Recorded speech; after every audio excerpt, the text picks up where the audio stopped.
Good morning, Trucker Todd here, and time for another video. So, as you guys know, last week I had a little issue with my fleet manager. Now, different companies call them different things: driver coordinators, driver managers, fleet managers. They have tons of names. They all pretty much do the same thing. So, in this video, we're going to talk about what they call them here at DART, fleet managers. And I'm going to kind of go over what happened. There's no need to go into great detail. And what I requested as a resolution and where we stand on those things now. So, you guys stay with me and we'll get through this one. Here we go. And this is why I do this, why I'm out here, why I keep that hammer down, flying by these road signs with home on my mind, with these wheels turning round, for my family and for my kids, for this life I wanna live. And this is why I do this.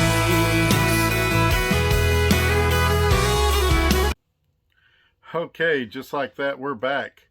Before we go any further, I want to remind everybody, give me a thumbs up, share this video on your social media platforms. Speaking of social media platforms, down in the description below, you will find my Instagram, you'll find my Facebook, you'll even find my email. If you don't feel comfortable leaving a comment below, feel free to email me with any questions you might have. Speaking of that, there's also information down there about the recruiter that I work with here at DART Transit. Even though right now there's a little hiccup we're dealing with, as you guys know, this is common in trucking.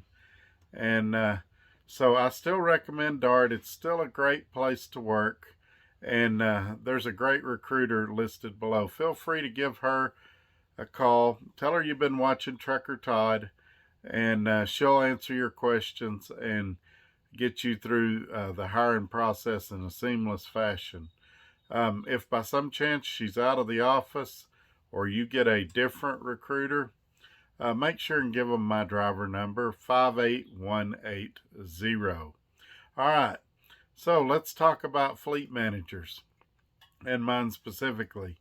The previous company I worked for, they brought me into the corporate headquarters, and I actually got to sit down with their, I think they called them IC coordinators or something over there, independent contractor coordinators. Same thing as a fleet manager. Some companies call them dispatchers. There really is a ton of names for what they, for that job title and what they do.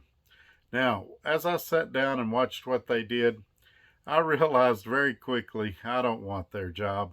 You know, in a lot of companies, the people that are in the supervisory position, you think, you know, if I work hard, one day I'd like to have their job. Fleet manager job is not one I think I would ever want. Now, let me tell you why. First of all, the money is not that great at most companies for a fleet manager. You know, you're looking at a $40,000 to $50,000 a year job at a lot of companies. I don't know specifically what DART pays for a fleet manager, but I would think it would be comparable to other companies. Secondly, think of yourself and your idiosyncrasies. What I mean by that, your home time schedule. You know, I talked to 3 guys last week that they like to go home every 2 to 4 months. I've also talked to guys last week that they need to be home every 10 to 14 days. I even talked to a couple that wanted to be home every weekend. And so, on top of having to keep up with all that, think about drivers oversleeping, being late with loads. They have to deal with all of that. Think of drivers that are upset for different reasons. They have to deal with that. Think of drivers that I don't run this area, I don't run that area. Some drivers, you know, I don't run loads over a certain weight limit. And so, and then there's always breakdowns. And you say, well, we've got a breakdown department. That doesn't have to do with my fleet manager. Well, oftentimes it does. They've got to work with the planners and get your load rescheduled. So there's just a lot of headaches involved with their job. And let's not even talk about office politics in that video, or in this video. We'll save that for Wednesday. And we'll talk about all the behind the scenes office politics that they've got to deal with. And so um, I was amazed as I was watching his screen and all the calls he was getting in and all the stuff he was trying to do, of what a difficult job I could see that being. And a lot of guys think that it's an 8 to 5 type job, but a lot of these fleet managers, the drivers have their personal cell phone numbers. They're calling them at home at weird hours at night for stupid little questions that could wait till the next morning. There's just a lot of headaches to it. And so, while it's going to seem in this video that I am being critical of my fleet manager, I'm not. I realize it's a tough job. My fleet manager is probably a great person. And prior to this incident, we got along great for the short time that I'd worked with her. And so this is just, maybe it's me. I said that. Well, we'll get into it.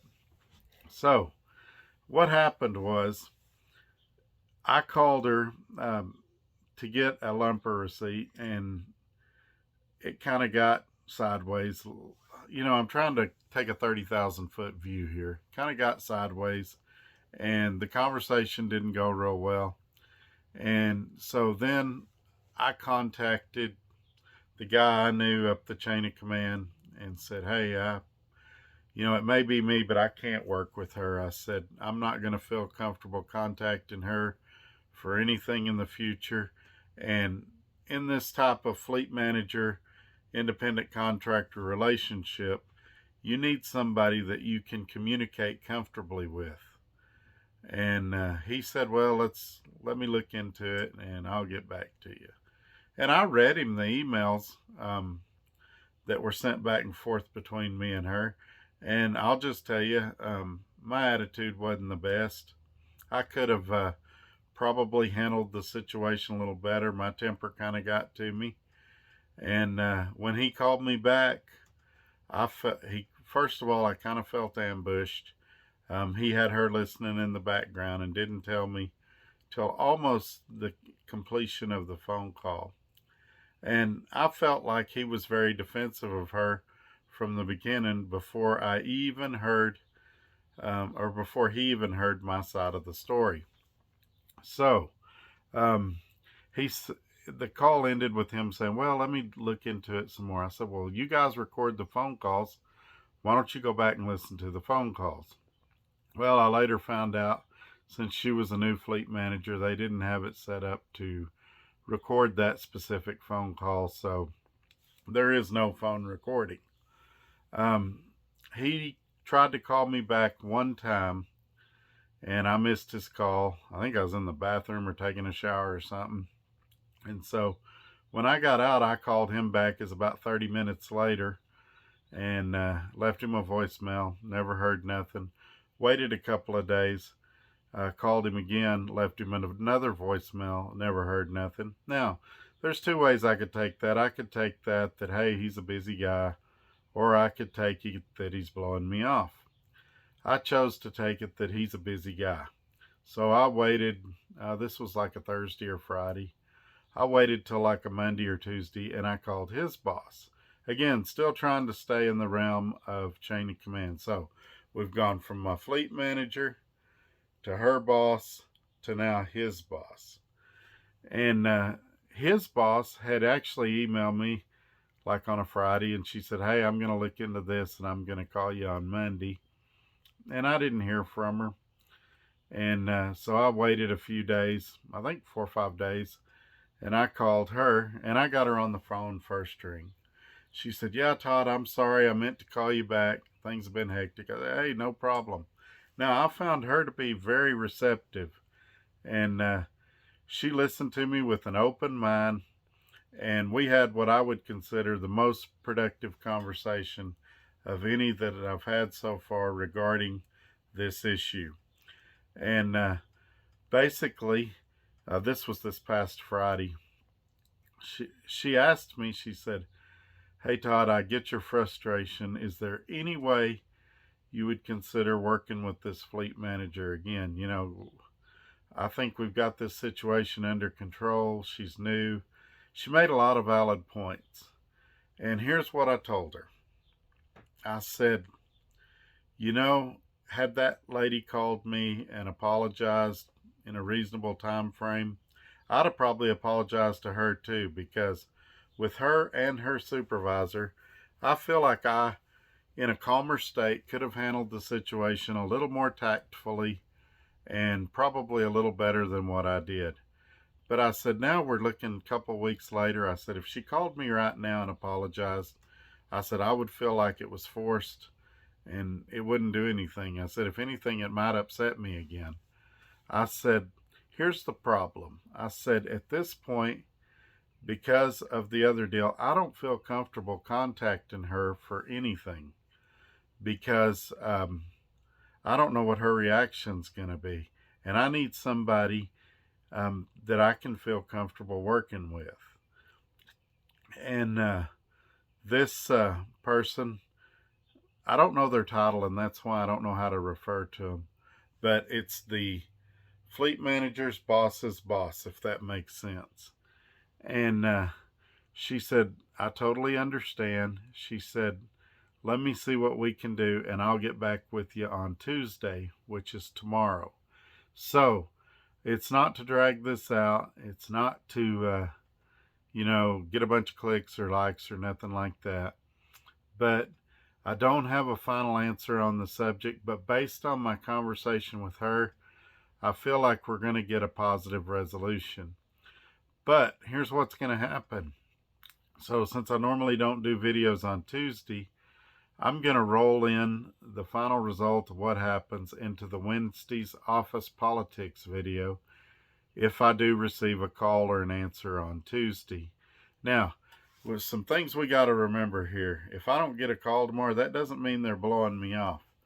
What I've learned with DART and with a lot of companies is oftentimes any changes, any decisions require several people to sign off on it. And so it could be, first of all, today's Monday the 5th. A lot of people are not in the office, and so I'm sure that's why she said Tuesday.